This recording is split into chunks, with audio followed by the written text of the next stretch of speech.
on the foundation laid in the previous budget and the blueprint drawn for India at 100.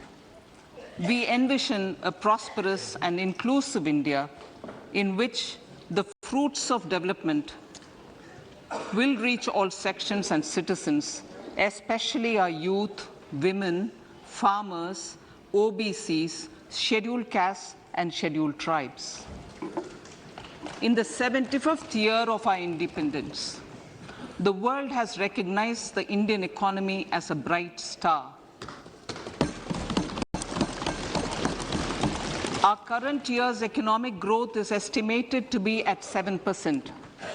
It is notable that this is the highest among all the major economies.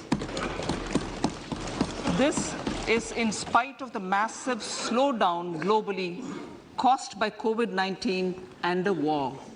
The Indian economy is therefore on the right track and despite a time of challenges, heading towards a bright future. Today, as Indians stand with their head held high and the world appreciates India's achievements and successes, we are sure that elders who had fought for India's independence will, with joy, bless us in our endeavors going forward as well.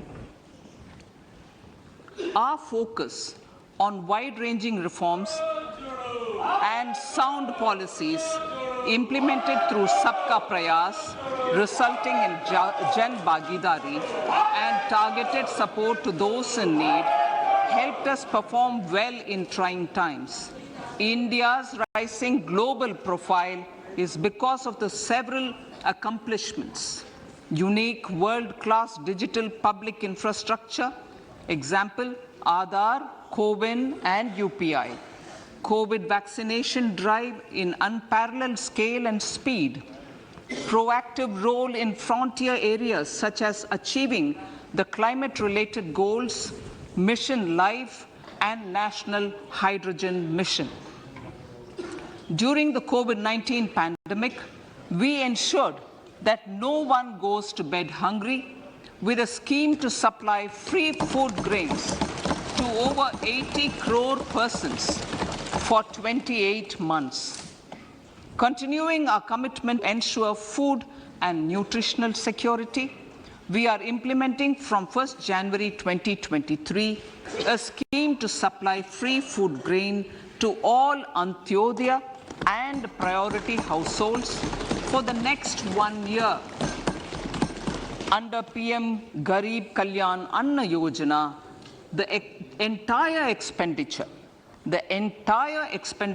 of about 2 lakh crore will be borne by the central government.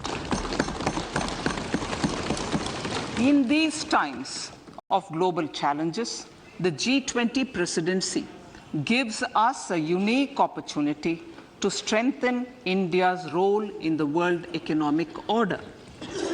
With the theme of Vasudhaiva Kutumbakam, we are steering an ambitious, people-centric agenda to address global challenges and to facilitate sustainable economic development. The government's efforts since 2014 have ensured for all citizens a better quality of life and life of dignity. The per capita income has more than doubled to 1.97 lakh rupees.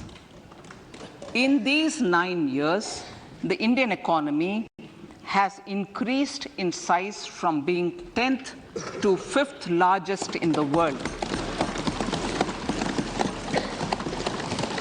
We have significantly improved our position as well as a well-governed and innovative country with a conducive environment for business as reflected in several global indices. We have made a significant progress in many sustainable development goals. The economy has become a lot more formalized as reflected in the EPFO membership, more than doubling to 27 crore and rupees 7,400 crore digital payments of 126 lakh crore rupees through UPI in 2022. The efficient implementation of many schemes with universalization of targeted benefits has resulted in inclusive development. Some of the schemes are 11.7 crore household toilets under Swachh Bharat mission, which is achieved, 9.6 crore LPG connections under Ujjwala, 220 crore COVID vaccination of 102 crore persons, 47.8 crore PM Jan Dhan bank accounts, insurance cover for 44.6 crore persons under PM Suraksha Bima and PM Jeevan Jyoti Yojana, and cash transfer of 2.2 lakh crores of rupees to 11.4 crore to over 11.4 crore farmers under PM Kisan Samman Nidhi. Our vision for the Amrit Kal includes technology-driven and knowledge-based economy with strong public finances and a robust financial sector. To achieve this, Jan Bhagidari through Sabka Saath, Sabka Prayas is essential. The economic agenda for achieving this vision focuses on three things.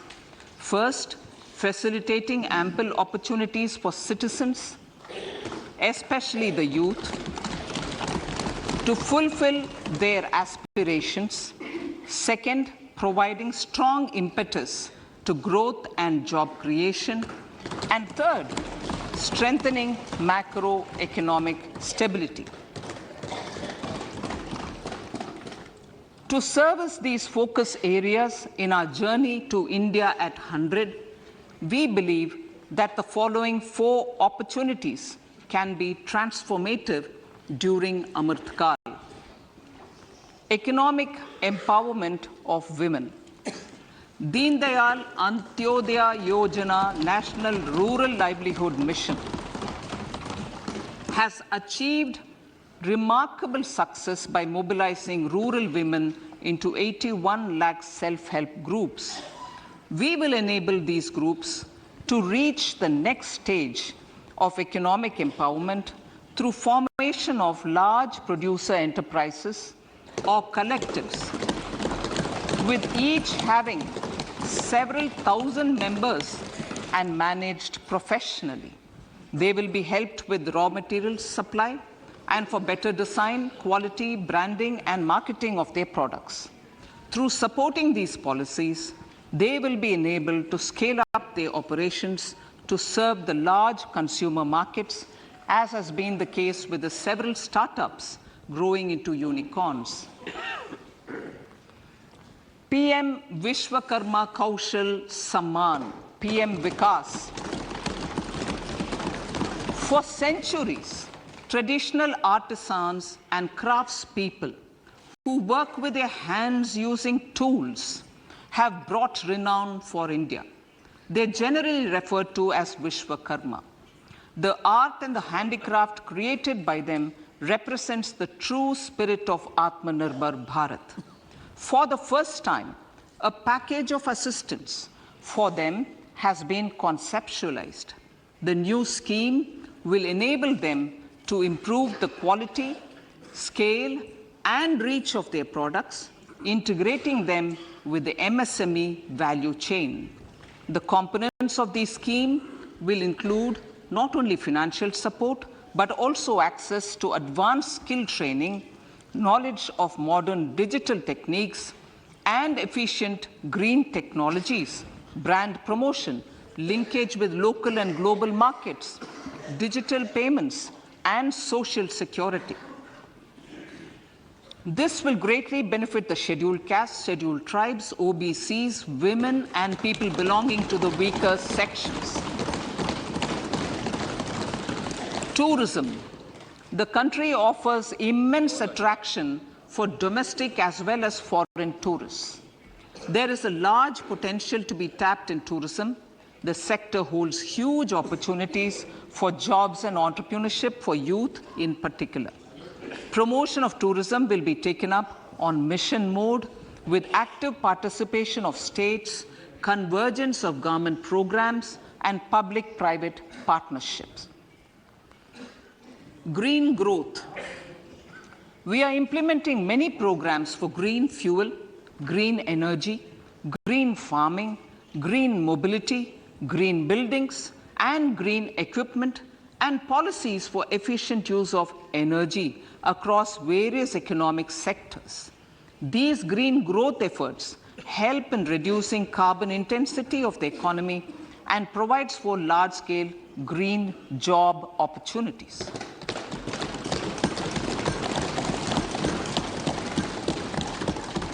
Priorities of this budget. The budget adopts the following 7 priorities. They complement each other and act as the Saptarishi guiding us through the Amritkal. Inclusive development, reaching the last mile, infrastructure and investment, unleashing the potential, green growth, youth power, and financial sector. I now speak on the priority number 1, inclusive development. The government's philosophy of Sabka Saath, Sabka Vikas has facilitated inclusive development covering in specific farmers, women, youth, OBCs, scheduled castes, scheduled tribes, Divyangjan, and economically weaker sections, and overall priority for the underprivileged, Vanchiton ko Variyata. There has also been a sustained focus on Jammu Kashmir, Ladakh, and the Northeast. This budget builds on those efforts. Digital public infrastructure for agriculture. Digital public infrastructure for agriculture will be built as an open source, open standard, and interoperable public good. This will enable inclusive farmer-centric solutions through relevant information services for crop planning and health, improved access to farm inputs, credit and insurance, help for crop estimation, market intelligence, and support for growth of agri-tech industry and startups.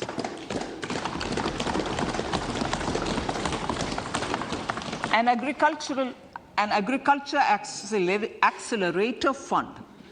An agriculture accelerator fund will be set up to encourage agri-startups by young entrepreneurs in rural areas. The fund will aim at bringing innovative and affordable solutions for challenges faced by farmers. It will also bring in modern technologies to transform agricultural practices, increase productivity and profitability. To enhance the productivity of extra long staple cotton, we will adopt a cluster-based and value chain approach through public-private partnerships. This will mean collaboration between farmers, state, and industry for input supplies, extension services, and market linkages. We will launch an Atmanirbhar Clean Plant program to boost availability of disease-free, quality planting material for high-value horticultural crops at an outlay of 2,200 crores. Global hub for millets, which are Sri Anna. India is the forefront. India's at the forefront of popularizing millets, whose consumption furthers nutrition, food security, and welfare of farmers, said the Honorable Prime Minister. We are the largest producer and second largest exporter of Sri Anna in the world. We grow several types of Sri Anna, such as Sri Anna Jowar, Sri Anna Ragi, Sri Anna Bajra, Sri Anna Kutu, Ramdana, Kangni, Kutni, Kutki, Kodo, China, and Sama. These have a number of health benefits and have been an integral part of our food for centuries. I acknowledge with pride the huge service done by small farmers in contributing to the health of fellow citizens by growing these Sri Anna. Now, to make India a global hub for Sri Anna, the Indian Institute of Millet Research, ideally Indian Institute of the Sri Anna Research, Hyderabad, will be supported as the center of excellence for sharing best practices, research, and technologies at the international level. The agricultural credit target will be increased to 20 lakh crores with focus on animal husbandry, dairy, and fisheries. We will launch a new sub-scheme of PM Matsya Sampada Yojana, which is an existing scheme, but we launch a new sub-scheme with targeted investment of 6,000 crores to further enable activities of fishermen, fish vendors, and micro and small entrepreneurs, improve value chain efficiencies, and expand the market. For farmers, especially small and marginal farmers and other marginalized sections, the government is promoting cooperative-based economic development model. A new Ministry of Cooperation was formed with a mandate to realize the vision of Sahakar Se Samriddhi. To realize this vision, the government has already initiated computerization of 63,000 primary agricultural credit societies with an investment of 2,516 crores. In consultation with all the stakeholders and the states, model bylaws for PACS were formulated, enabling them to become multi-purpose PACS. A national cooperative database is being prepared for countrywide mapping of cooperative societies. With this backdrop, we will implement a plan to set up massive decentralized storage capacity.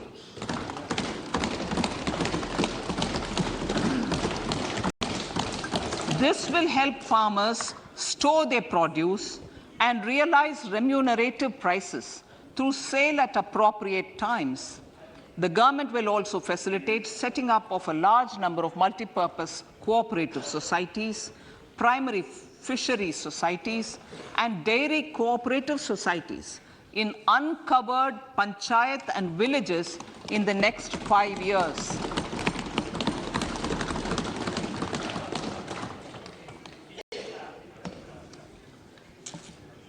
Health, education, and skilling.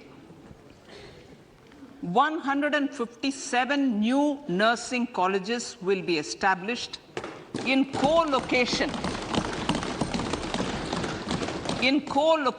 with the existing 157 medical colleges established since 2014. A mission to eliminate sickle cell anemia by 2047 will be launched. It will entail awareness creation, universal screening of 7 crore people in the age group of 0 to 40 years in affected tribal areas, and counseling through collaborative efforts of central ministries and state governments. Facilities in select ICMR labs, Indian Council for Medical Research Labs, will be made available for research by public and private medical college faculty and private sector R&D teams for encouraging collaborative research and innovation. A new program to promote research and innovation in pharmaceuticals will be taken up through centers of excellence. We shall also encourage industry to invest in research and development in specific priority areas. Dedicated multidisciplinary courses for medical devices will be supported in existing institutions to ensure availability of skilled manpower for futuristic medical technologies, high-end manufacturing, and research. Teachers' training. Teachers' training will be re-envisioned through innovative pedagogy, curriculum transaction, continuous professional development, dipstick surveys, and ICT implementation. The District Institute of Education and Training will be developed as vibrant institutes of excellence for this purpose.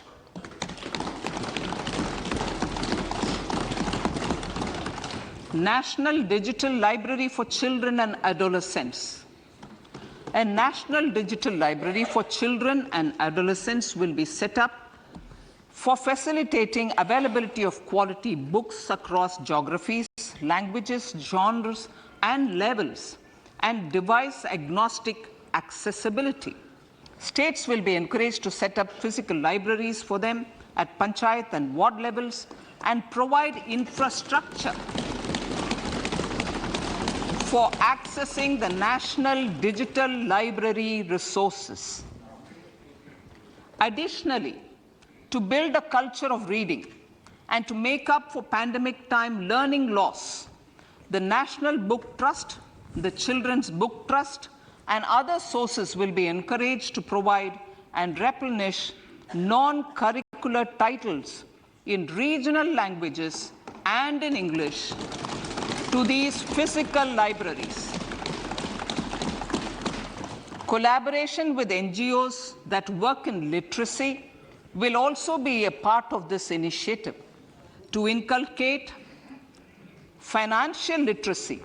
Financial sector regulators and organizations will be encouraged to provide age-appropriate reading material to these libraries.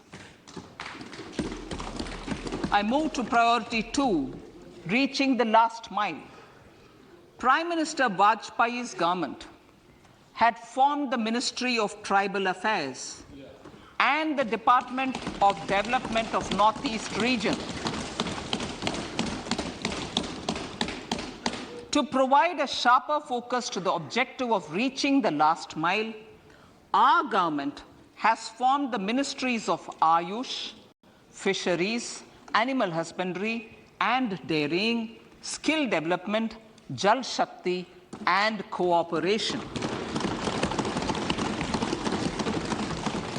Building on the success of the Aspirational Districts program, the government has recently launched the Aspirational Blocks program, covering 500 blocks for saturation of essential government services across multiple domains such as health, nutrition, education, agriculture, water resources, financial inclusion, skill development, and basic infrastructure. Manya Speaker, sir, Pradhan Mantri PBTG, which is Primitive Vulnerable Tribal Groups Development Mission, is being launched. To improve socio-economic conditions of the particularly vulnerable tribal groups, the PVTGs as we refer them to, Pradhan Mantri PVTG Development Mission will be launched. This will saturate PVTG families and habitations with basic facilities such as safe housing, clean drinking water and sanitation, improved access to education, health, nutrition, road and telecom connectivity, and sustainable livelihood opportunities. an amount of 15,000 crores will be made available to implement the mission in the next 3 years under the Development Action Plan for the Scheduled Tribes. Ekalavya Model Residential Schools. In the next 3 years, Center will recruit 38,800 teachers and support staff for the 740 Ekalavya Model Residential Schools, which is serving 3.5 lakh tribal students.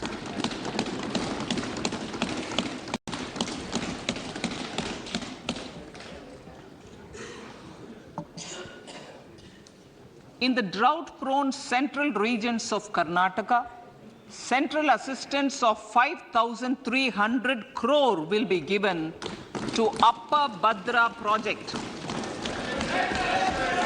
to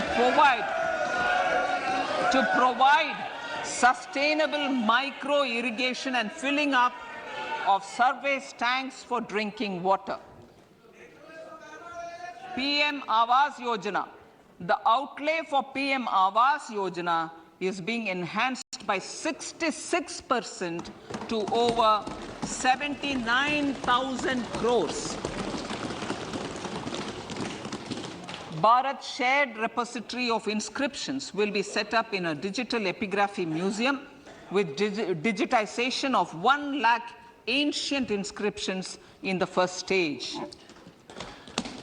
Support for poor prisoners. For poor persons who are in prisons and unable to afford the penalty or the bail amount, required financial support will be provided. Priority number 3, infrastructure and investment. Investments in infrastructure and productive capacity have a large multiplier impact on growth and employment. After the subdued period of the pandemic, private investments are growing again. The budget takes the lead once again to ramp up the virtuous cycle of investment and job creation. Honorable Speaker, sir, the capital investment outlay is being increased steeply for the 3rd year in a row by 33% to 10 lakh crores, which would be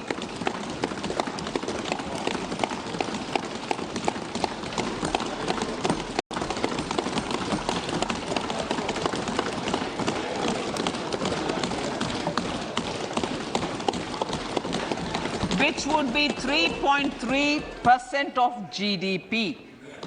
This will almost be 3 times the outlay made in 2019-20.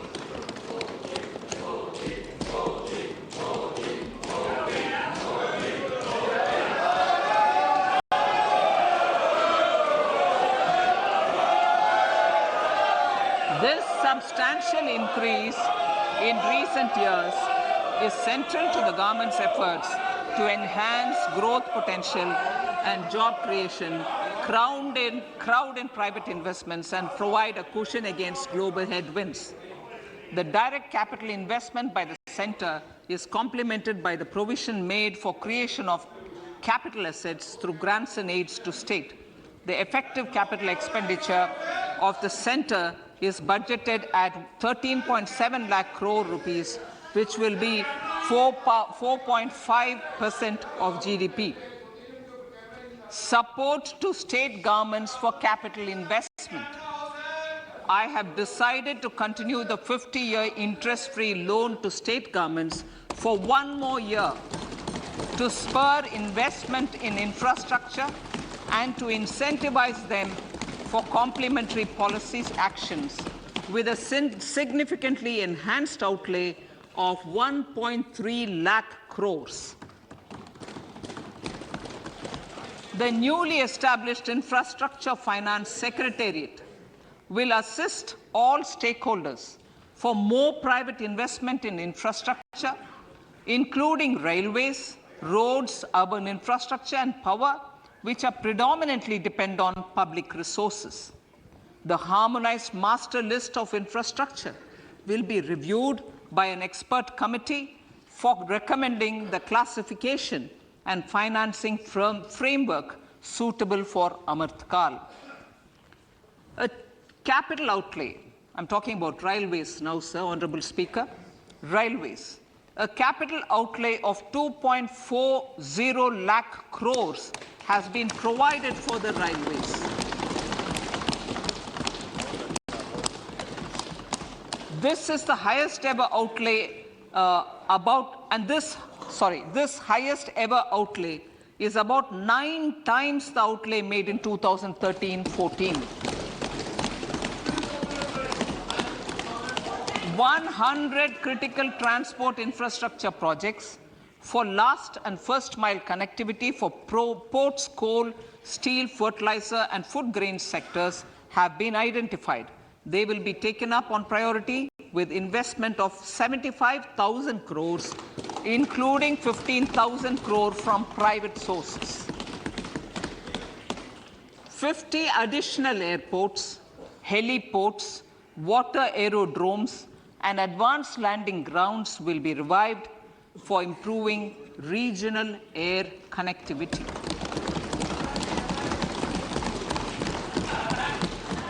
Sustainable cities for tomorrow.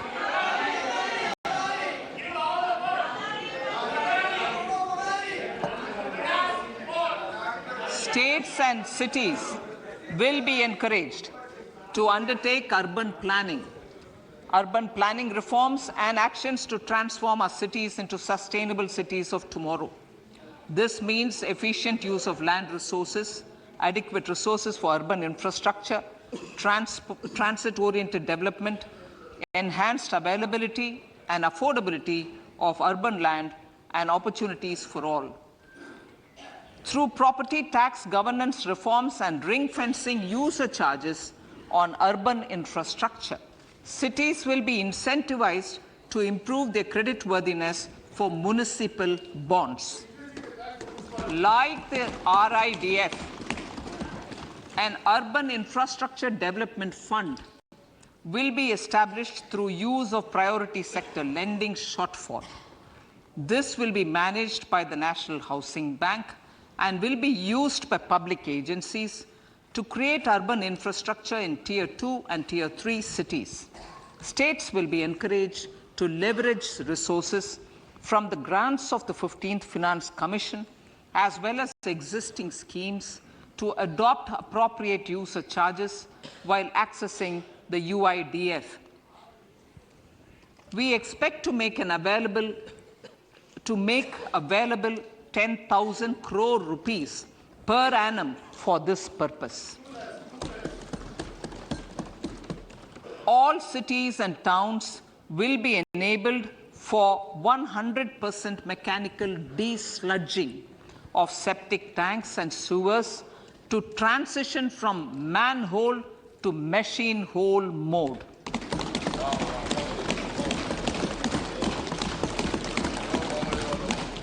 Enhanced focus will be provided for scientific management of dry and wet waste.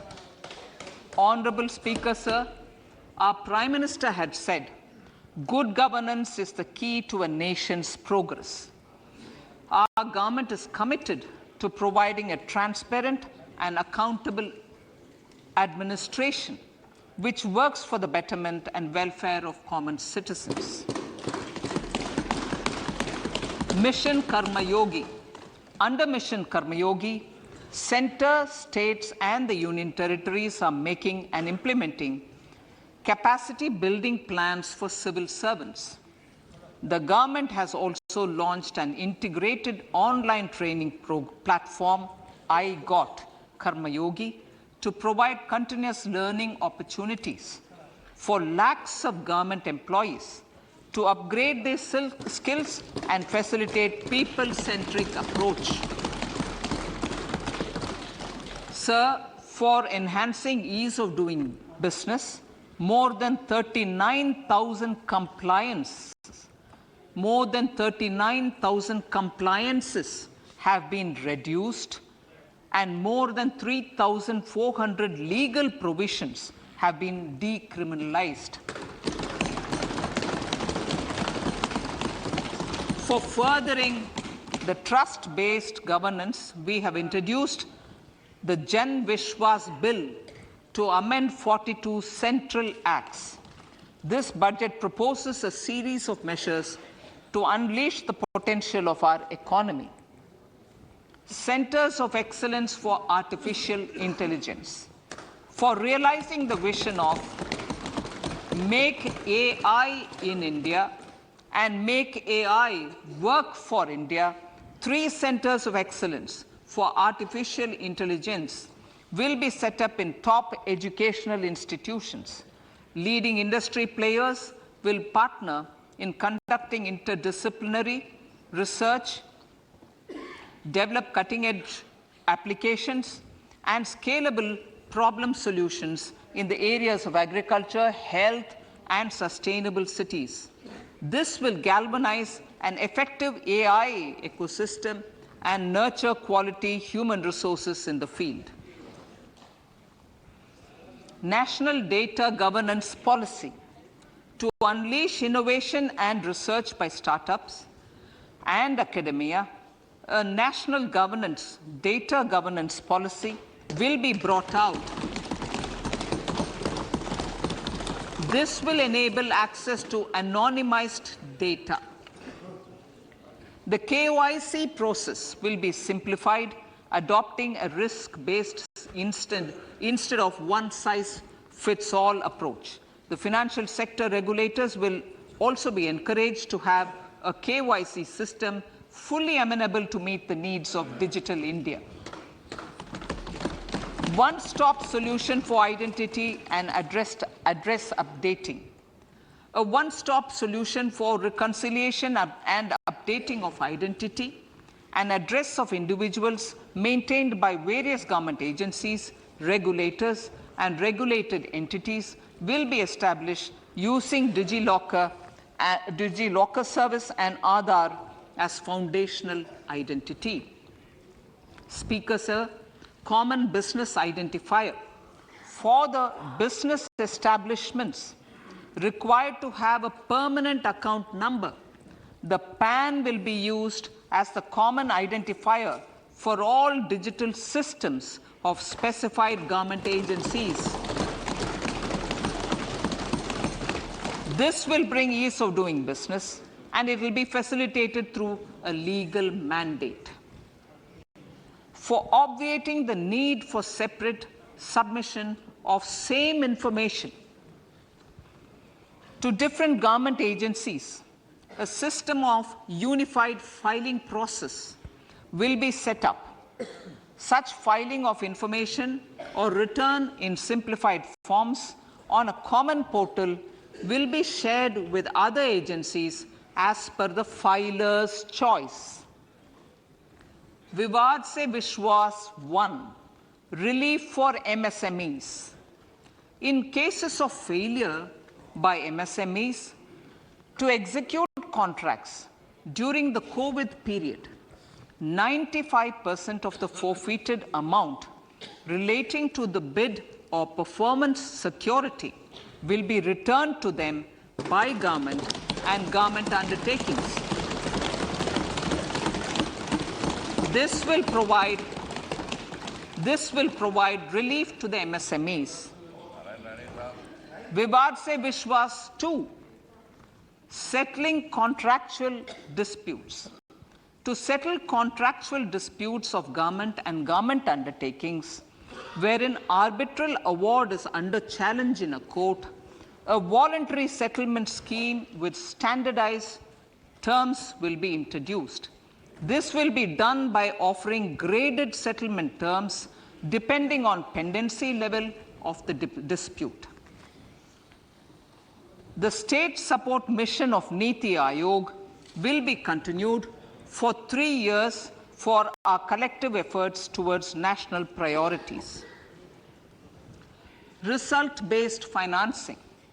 To better allocate scarce resources for competing development needs, the financing of select schemes will be changed on a pilot basis from input-based to result-based.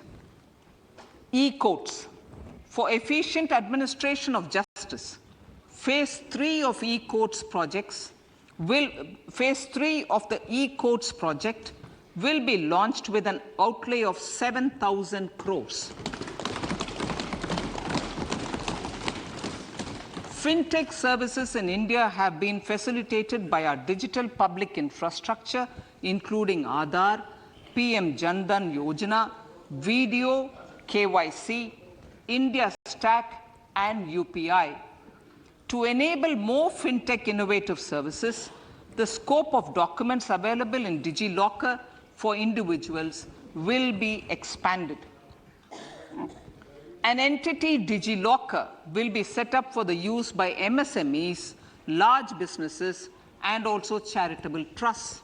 This will be towards storing and sharing documents online securely whenever needed with various authorities, regulators, banks, and other business entities.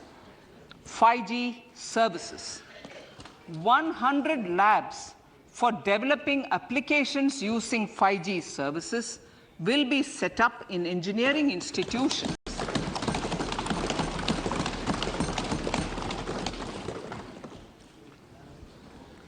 To realize a new range of opportunities, business models, and employment potential. The labs will cover, among others, applications such as smart classrooms, precision farming, intelligent transport systems, and healthcare applications. Lab-grown diamonds. Lab-grown diamonds is a technology and innovation-driven emerging sector with high employment potential. These environment-friendly diamonds, which have optically and chemically the same properties as natural diamonds.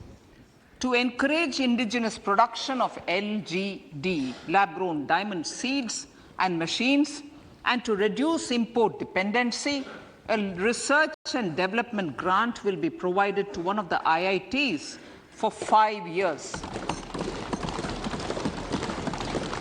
To reduce the cost of production, a proposal to review the custom duty on LGD seeds will be indicated in Part B of the speech.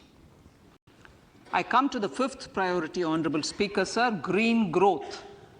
Honorable Prime Minister has given a vision for life or lifestyle for environment to spur a movement of environmentally conscious lifestyle.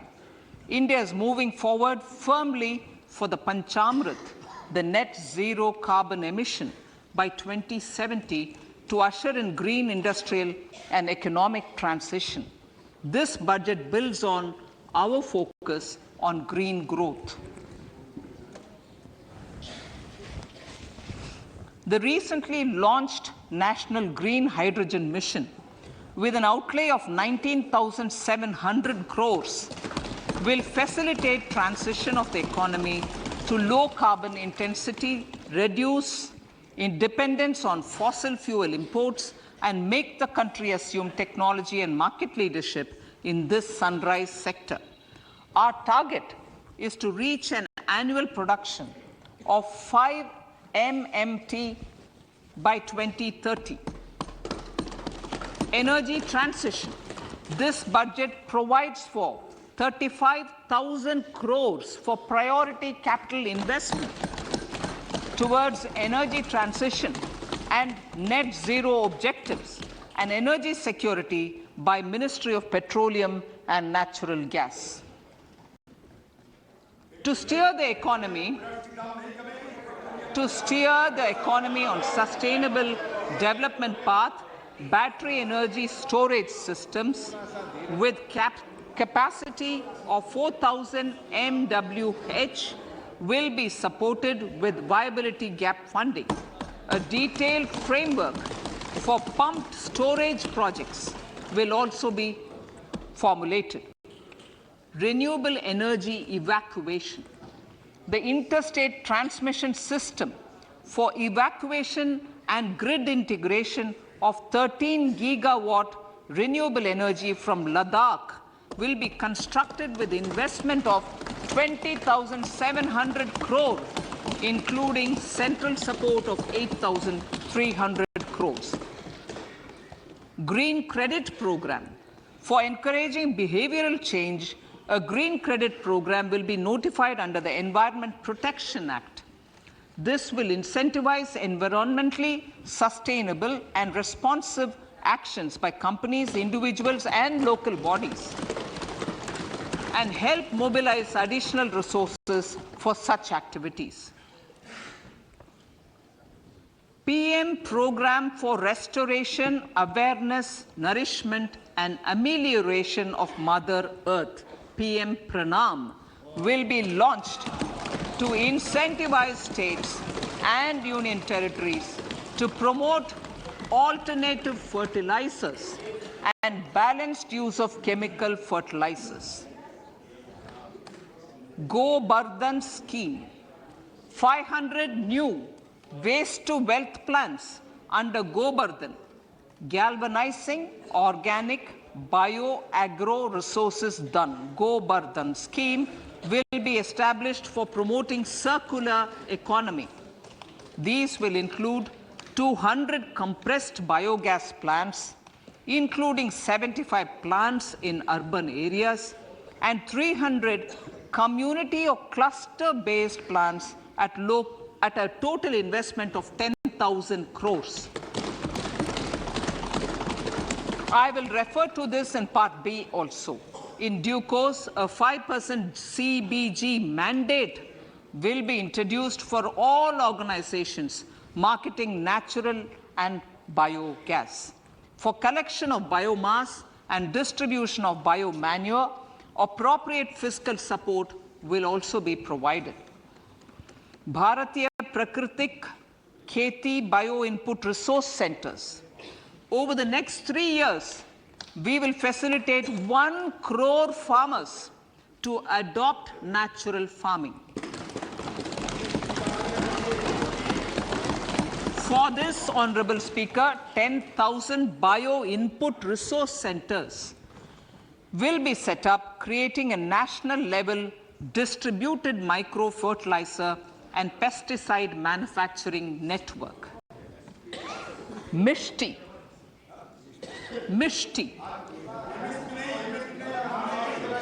Building on India's success in afforestation, mangrove initiative for shoreline habitats and tangible incomes, Mishti, will be taken up for mangrove plantation along the coastline and on salt pan lands wherever feasible through convergence between Manrega, Campa, Fund and other sources. Amrit Dharohar. Wetlands are vital ecosystems which sustain biological diversity.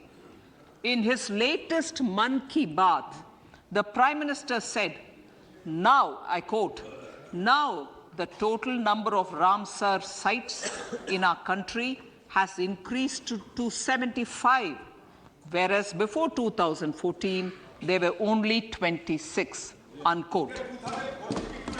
Local communities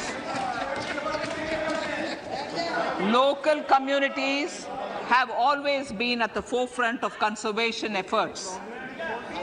The government will promote their unique conservation values through Amrit Dharohar, a scheme that will be implemented over the next 3 years to encourage optimal use of wetlands and enhance biodiversity, carbon stock, ecotourism opportunities, and income generation for local communities.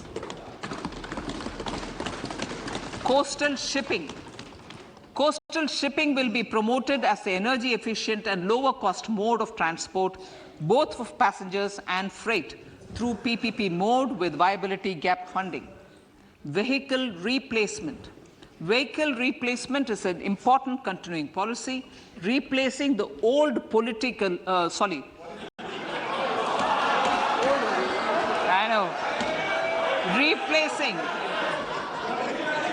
Absolutely. Thank you. Replacing old polluting vehicles may be applicable, right? Replacing old polluting vehicles is an important part of greening our economy. In furtherance of the vehicle scrapping policy mentioned in Budget 21-22, I have allocated adequate funds to scrap old vehicles of the central government. States will also be supported in replacing old vehicles and old state ambulances. Honorable Speaker, sir, I move to priority 6, youth power. To empower our youth and help the Amrit PD realize their dreams, we have formulated the National Education Policy, which is very wide in its scope, but one of the things is also to focus on skilling, adopted economic policies that facilitate job creation at scale and have supported business opportunities. Pradhan Mantri Kaushal Vikas Yojana. Pradhan Mantri Kaushal Vikas Yojana 4.0 will be launched to skill lakhs of youth within the next 3 years. On-job training, industry partnership, and alignment of courses with needs of industry will be emphasized. The scheme will also cover new age courses for Industry 4.0 like coding, AI, robotics, mechatronics, IoT, 3D printing, drones, and other soft skills. To skill youth for international opportunities, 30 Skill India International Centers will be set up across different states. The digital ecosystem for skilling will be further expanded with the launch of a unified Skill India digital platform for enabling demand-based formal skilling, linking with employers including MSMEs, and facilitating access to entrepreneurship schemes. To provide stipend support to 47 lakh youths in 3 years, direct benefit transfer under a pan-India national apprenticeship promotion scheme will be rolled out. Tourism. Honorable Speaker, sir, with an integrated and innovative approach, at least 50 destinations will be selected through challenge mode. In addition to aspects such as physical connectivity, virtual connectivity, tourist guides, high standards for food streets, and tourist security, all the relevant aspects would be made available on an app to enhance tourist experience. Every destination would be developed as a complete package.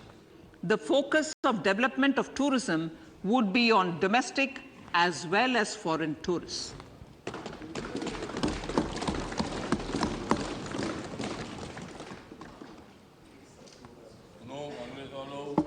Sector-specific skilling and entrepreneurship development will be dovetailed to achieve the objectives of Dekho Apna Desh initiative.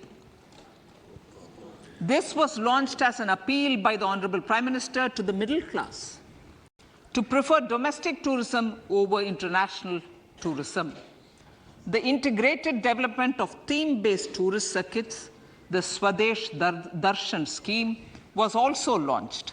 Under the Vibrant Villages program, tourism infrastructure and amenities will be facilitated in border villages. Unity Mall. States will be encouraged to set up a Unity Mall in their state capital or most prominent tourism center or the financial capital for promotion and sale of their one district, one product and GI products and other handicraft products, and for providing space for such products of all other states as well. Sub priority number 7, financial sector. Our reforms in the financial sector and innovative use of technology have led to financial inclusion at scale, better and faster service delivery, ease of access to credit, and participation in financial markets. This budget proposes to further these measures. Credit guarantee for MSMEs. Last year, I proposed revamping of the credit guarantee scheme for the MSMEs. I am happy to announce that the revamped scheme will take effect from 1st April 2023 through infusion of 9,000 crores in the corpus.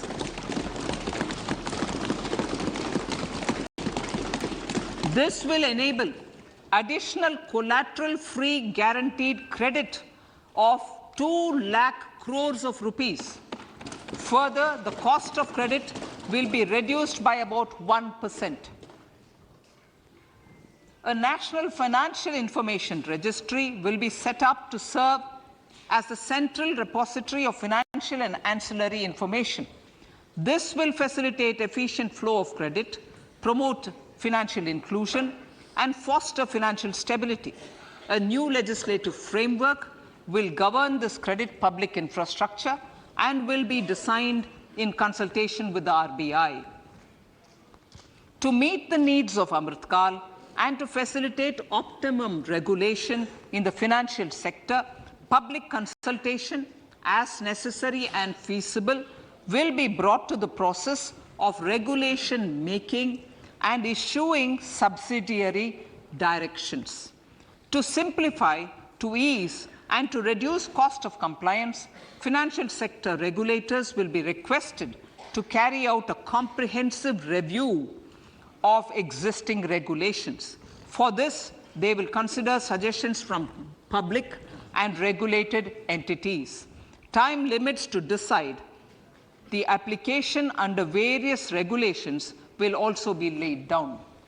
Honorable Speaker, sir, to enhance business activities in GIFT IFSC, the following measures will be taken. Delegating powers under the SEZ Act to the IFSCA to avoid dual regulation. Setting up a single window IT system for registration and approval of IFSCA, SEZ authorities, GSTN, RBI, SEBI, and IRDAI. Permitting acquisition financing by IFSC banking units of foreign banks. Establishing a subsidiary of Exim Bank for trade refinancing.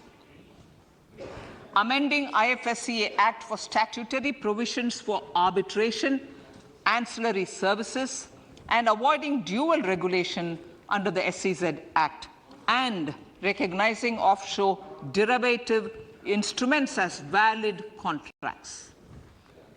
Honorable Speaker, sir, data embassy. For countries looking for digital continuity solutions, we will facilitate setting up of their data embassies in GIFT IFSC.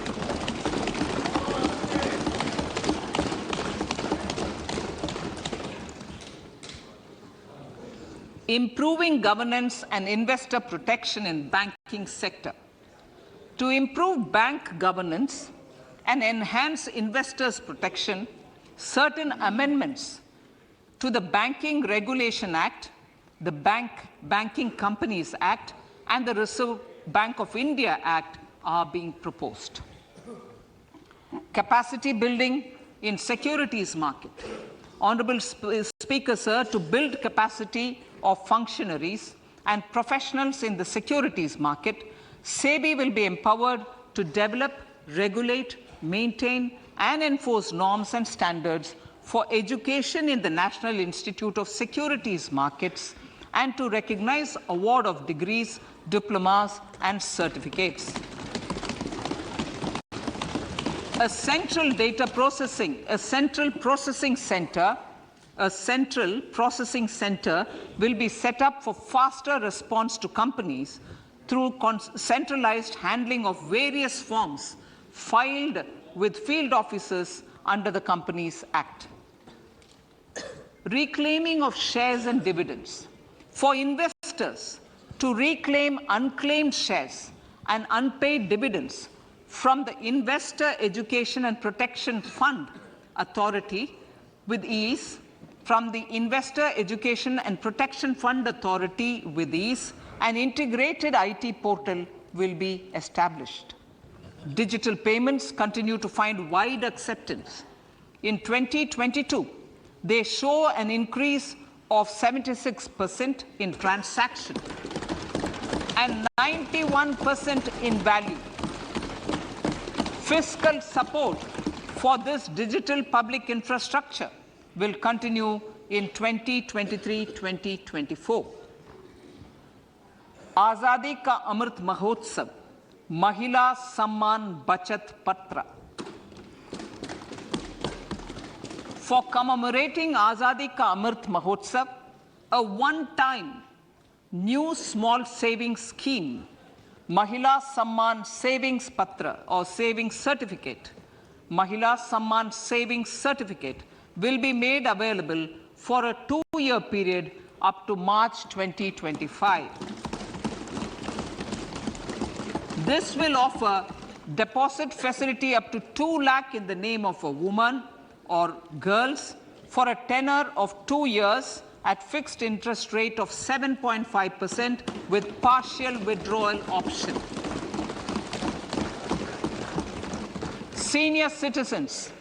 The maximum deposit limit for senior citizens savings scheme will be enhanced from 15 lakh to 30 lakhs of rupees.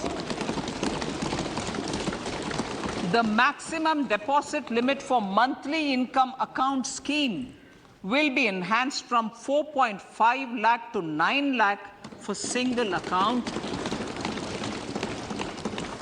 and from 9 lakh to 15 lakh for joint account.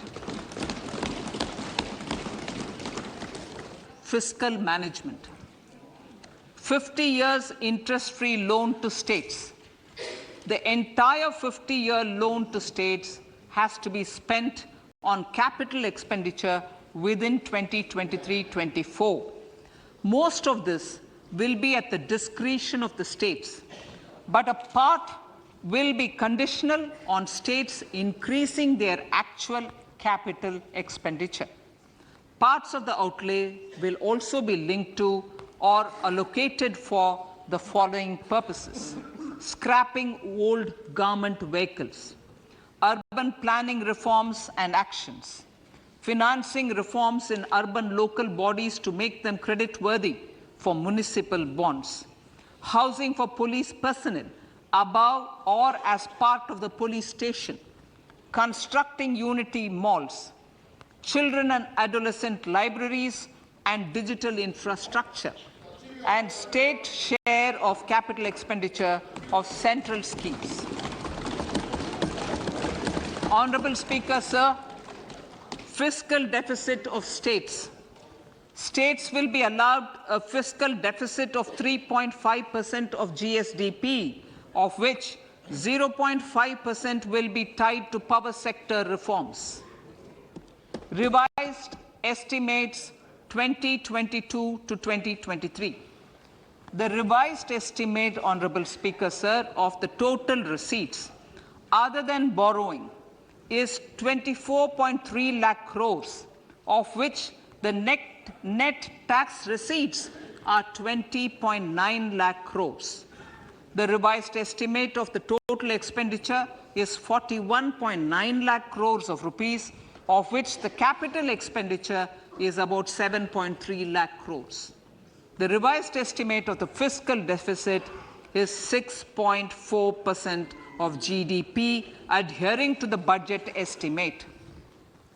So budget estimates of 2023-24. Coming to 2023-24, the total receipts other than borrowings and the total expenditure are estimated at 27.2 lakh crores and 45 lakh crores respectively. The net tax receipts are estimated at 23.3 lakh crores. The fiscal deficit is estimated to be 5.9% of the GDP. In my budget speech for 21-22, I had announced that we plan to continue the path of fiscal consolidation, reaching a fiscal deficit of below 4.5% by 2025-26, with a fairly steady decline over the period.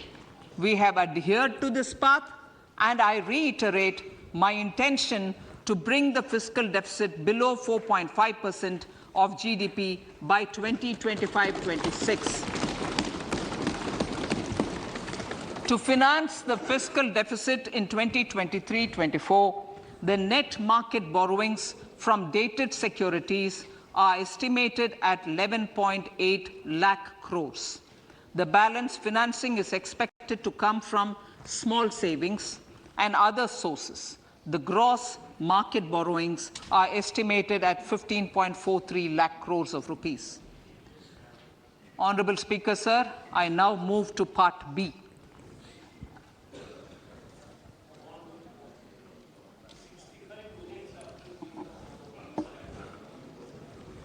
Indirect taxes. My indirect tax proposals will aim to promote exports, boost domestic manufacturing, enhance domestic value addition, encourage green energy and mobility.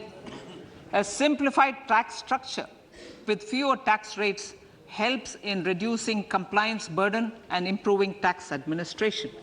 I propose to reduce the number of basic customs duty rates on goods other than textiles and agriculture from 21 to 13. As a result, there are minor changes in the basic custom duties, cesses and surcharges on some items including toys, bicycle, automobiles and naphtha. Green mobility. To avoid cascading of taxes on blended compressed natural gas, I propose to exempt excise duty on GST paid compressed biogas contained in it.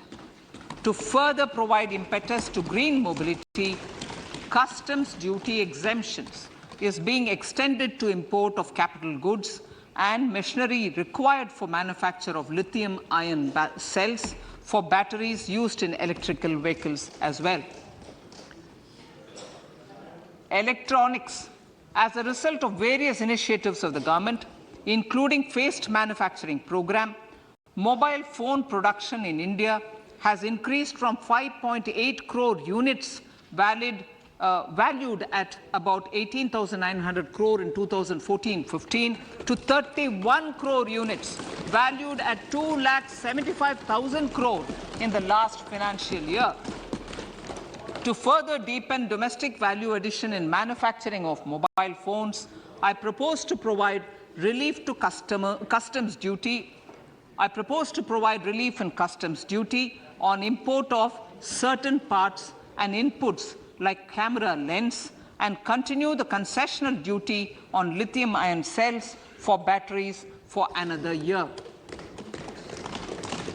Similarly, to promote value addition in manufacture of televisions, I propose to reduce the basic customs duty on parts of open cells of TV panels to 2.5%. Electrical. To rectify inversion of duty structure and encourage manufacturing of electric kitchen chimneys, the basic custom duty on electric kitchen chimney is being increased from 7.5% to 15%, and that on heat coils for these is proposed to be reduced from 20% to 15%. Chemicals and petrochemicals. Denatured ethyl alcohol is used in chemical industry. I propose to exempt basic customs duty on it. This will also support the ethanol blending program and facilitate an endeavor for energy transition. Basic customs duty is also being reduced on acid-grade fluorospar from 5% to 2.5% to make the domestic fluorochemicals industry competitive. Further, the basic customs duty on crude glycerine for use in manufacture of epichlorohydrin is proposed to be reduced from 7.5% to 2.5%.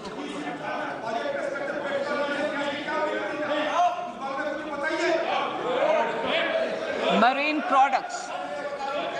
In the last financial year, marine products recorded the highest export growth, benefiting farmers in the coastal states of the country.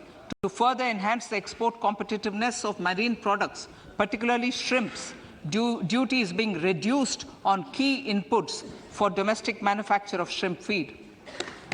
India is a global leader, as I said in Part A, in cutting and polishing of natural diamonds, contributing about 3/4 of the global turnover by value.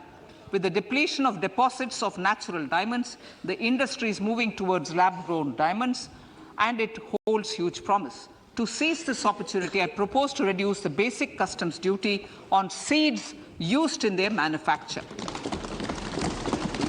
Custom duties on door or doré and bars of gold and platinum were increased earlier this fiscal. I propose to increase the duties on articles made therefrom to enhance the duty differential. I also propose to increase the import duty on silver doors, bars and articles to align them with that on gold and platinum. To facilitate availability of raw materials for the steel sector, exemptions from basic custom duty on raw materials for manufacture of CRGO steel, ferrous scrap and nickel cathode is being continued. Similarly, the concessional BCD of 2.5% on copper scrap is also being continued to ensure the availability of raw materials for secondary copper producers who are mainly in the MSME sectors. Compounded rubber. The basic custom duty rate on compounded rubber is being increased from 10% to 25% or 30 kg, whichever is lower, at par with that of natural rubber other than latex, to curb circumvention of duty. Cigarettes. National calamity contingent duty on specified cigarettes was last revised 3 years ago. This is proposed to be revised upwards by about 16%. Direct taxes. I now come to my direct tax proposals. Honourable Speaker, these proposals aim to maintain continuity and stability of taxation, further simplify and rationalize various provisions to reduce the compliance burden, promote the entrepreneurial spirit, and provide tax relief to citizens. It has been constant endeavour of the Income Tax Department to improve taxpayer services by making compliance easy and smooth. Our taxpayers portal received a maximum of 72 lakh returns in a day, processed more than 6.5 crore returns this year. Average processing period reduced from 93 days in financial year 13-14 to 16 days only now. And 45% of the returns were processed within 24 hours. We intend to further improve this, roll out the next generation common IT return form for taxpayer convenience, and also plan to strengthen the grievance redressal mechanism. MSMEs and professionals. MSMEs are growth engines of our economy. Micro enterprises with turnover up to 2 crore of rupees and certain professionals with turnover of up to 50 lakh rupees can avail the benefit of presumptive taxation.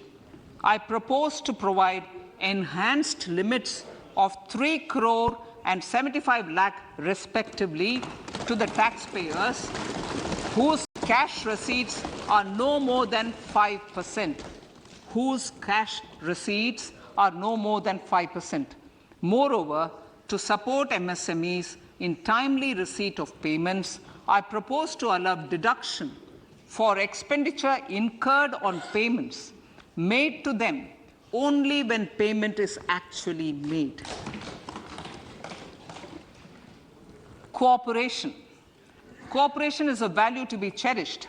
In realizing our Prime Minister's goal for Sehkar Se Samriddhi and his resolve to connect the spirit of cooperation with the spirit of Amrit Kal, in addition to the measures proposed in Part A, I have a slew of proposals for the cooperation sector.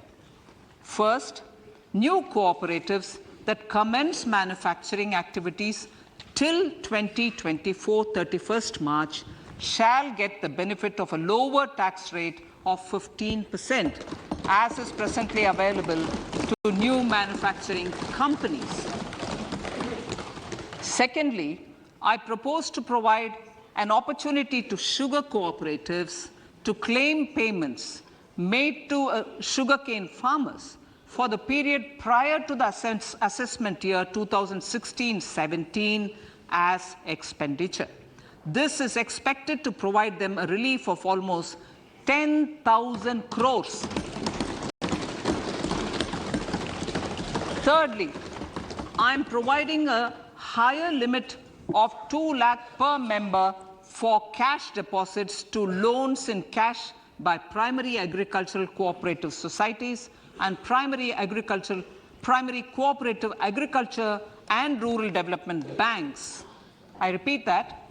Thirdly, I am providing a higher limit of 2 lakh per member for cash deposits to and loans in cash by primary agricultural cooperative societies and primary cooperative agricultural and rural development banks.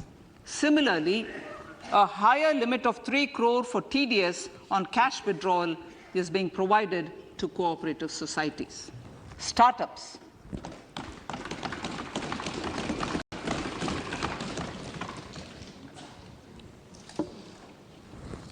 Entrepreneurship is vital for a country's economic development. We have taken a number of measures for startups and they have borne results. India is now the third largest ecosystem for startups globally and ranks second in innovation quality among middle-income countries.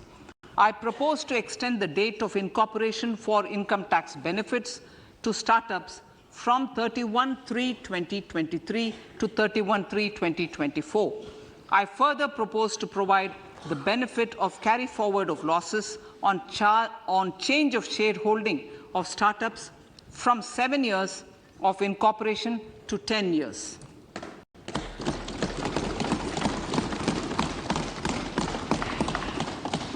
To reduce the pendency of appeals at commissioner level, I propose to deploy about 100 joint commissioners for disposal of small appeals.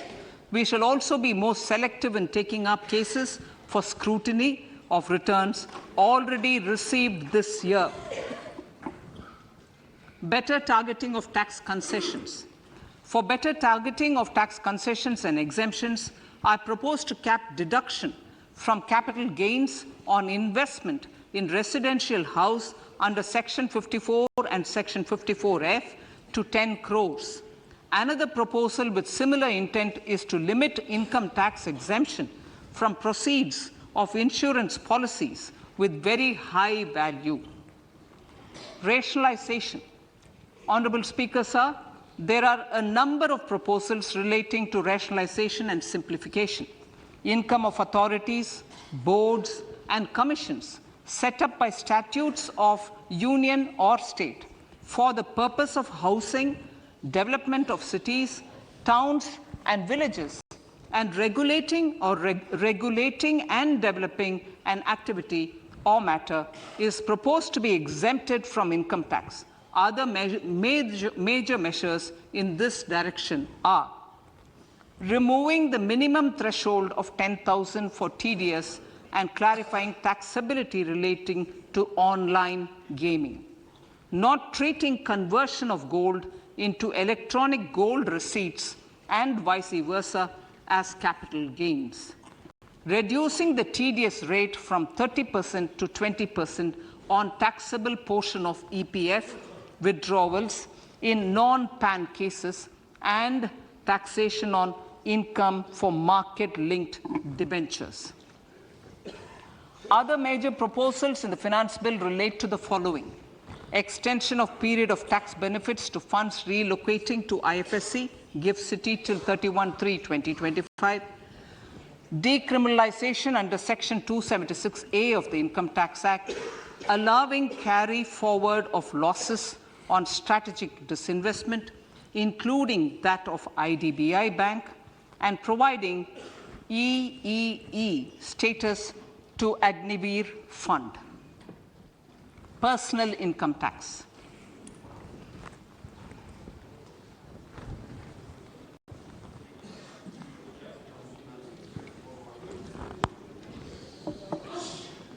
Now I come to what everyone is waiting for.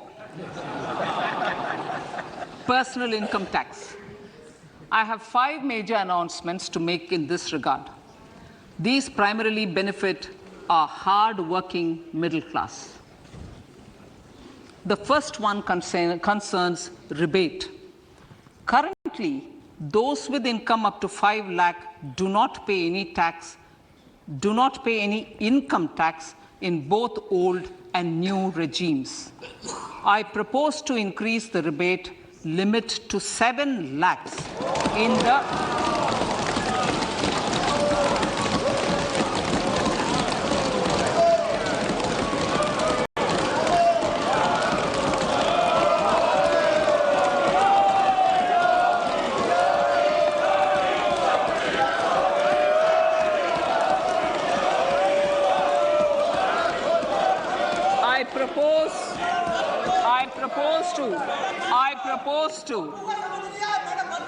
I propose to increase the rebate limit to 7 lakh in the new tax regime.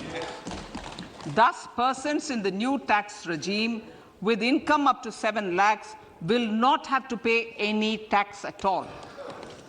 The second proposal relates to middle-class individuals. I had introduced in the year 2020 the new personal income tax regime with 6 income slabs starting from 2.5 lakh. I propose to change the tax structure in this regime by reducing the number of slabs to 5 and increasing the tax exemption limit to 3 lakhs. The new tax rates are 0 to 3 lakh, nil. 3 to 6 lakhs, 5%. 6 to 9 lakhs, 10%. 9 to 12 lakh, 15%. 12 to 15 lakhs, 20%. And above 15 lakhs, 30%. This will provide major relief to all taxpayers in the new regime. An individual with an annual income of 9 lakhs will be required to pay only 45,000 rupees. This is only 5% of his or her income. It is a reduction of 25% on what he or she is required to pay now. That is 60,000. So in the place of 60,000, it is now only 45,000. Similarly, an individual with an income of 15 lakh rupees would be required to pay only 1.5 lakh or 10% of his income or her income, a reduction of 20% from the existing liability of 1,87,500 rupees. My third proposal is for the salaried class and the pensioners, including family pensioners, for whom I propose to extend the benefit of standard deduction to the new tax regime. Each salaried person with an income of 15.5 lakh rupees or more will thus stand to benefit by 52,500 rupees. My fourth announcement in personal income tax is regarding the highest tax rate, which in our country is 42.74%. This is among the highest in the world. I propose to reduce the highest surcharge rate from 37% to 25% in the new tax regime.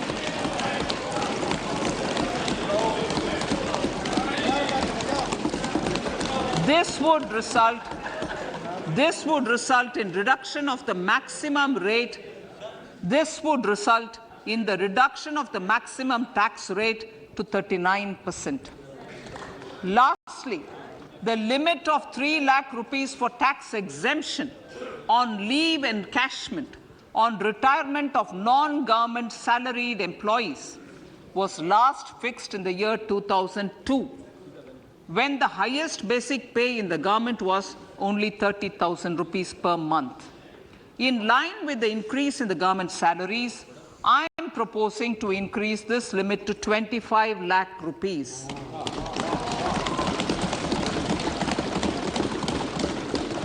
We are also making the new income tax regime as the default tax regime. However, citizens will continue to have the option to avail the benefit of the old tax regime. Apart from these, I am also making some other changes as given in the annexure. As a result of these proposals, revenue of about 38,000 crore to 37,000 crore in direct taxes and rupees 1,000 crore in indirect taxes will be foregone, while revenue of about 3,000 crore will be additionally mobilized. Thus, the total revenue foregone is about 35,000 crores annually. Honorable Speaker, sir, with these words, I commend the budget to this August House.